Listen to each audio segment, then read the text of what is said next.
All right, part two, bloggers, books, and bullshit, I'd say. So we'll go with part two. You know, it's funny because the raw rant of Mathew, I find that so funny. I never really watch it, but I do seem to like the guy. It seems like everybody's got a rant connected to it. I don't know why though, because I saw the Philippine peso to the dollar is now like 61 and a half. You compare that to Thailand, it's down to 32. And that is drastically going in the different direction. So I know the prices in the Philippines have gone crazy because they're an import country. So they import things in dollars, so it doesn't help locals. But if you're on your fixed income, of course, it is better for you. And rather be at 61 and a half than be at 50. Or certainly better than 32 like Thai baht. So count your blessings if that's your situation. Here with April. Hi, April. Hi. April is now up to her eyeballs in books. Yeah? Yeah. And editing and dealing with all the publishers, about 20 different publishers. And do you like it or are you burned I out? love that. You love it. You love making money, right? Yeah, And you love, making money. but you love dealing with slimy publishers, and some of them are slimy.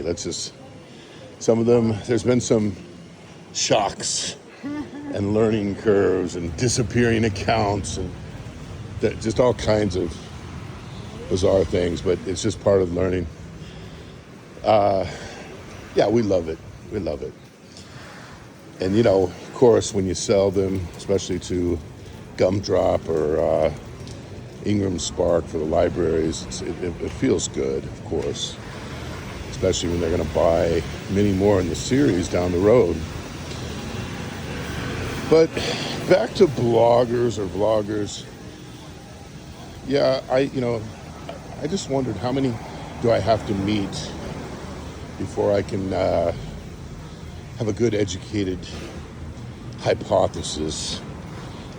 I probably met, let's just say about 60 of them. And let's say 55 of them were total losers. Now, Ricky talks about this all the time, and Ricky's one of the few people that actually tell the truth. Most of what you hear on YouTube is just bullshit. So here's the little scoop. I used to have people who would tell me, hey, did you listen to so-and-so? And I'm like, no, why would I? I live in the same place. I've lived abroad for 12 or 13 years of my life.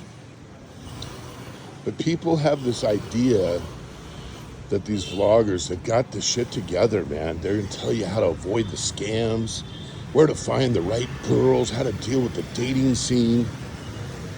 And here's my assessment out of, let's say, 55 out of the 60. They don't know the difference between their asshole and their belly button. That not only do they not know about those that I just mentioned, they don't seem to know anything about anything. They don't even know about the town they live in half the time. So I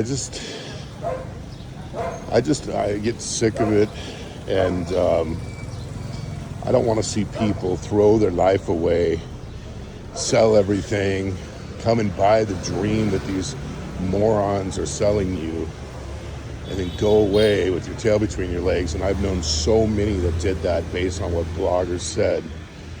And I don't want that to be you. Do your own research, do your own thinking. Ask yourself, for any country, it doesn't matter which one, if the local population is dying to get out, why are you dying to get in? Think about that. Let's see, what else? That's about it. One of the nice things when you have a channel that's not monetized, that you don't even have the comments turned on. No one watches it. You just don't give a shit. I can do a podcast on HVAC. I can do a raw rant. I can do anything. No one cares. It's wonderful, wonderful. One thing I have done and will continue to do, I have purged every negative, gossipy little man out of my life.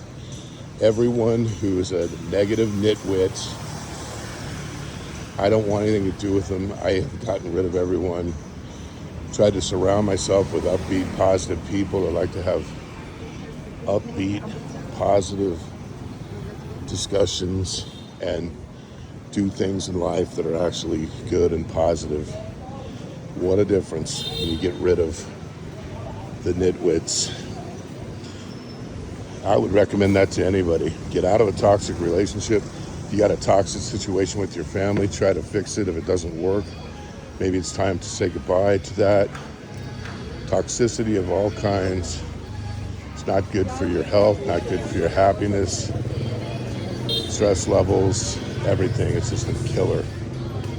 Same thing with your work. If you don't love what you do, how could you love being on welfare from 30 or 40 years old, living off the government?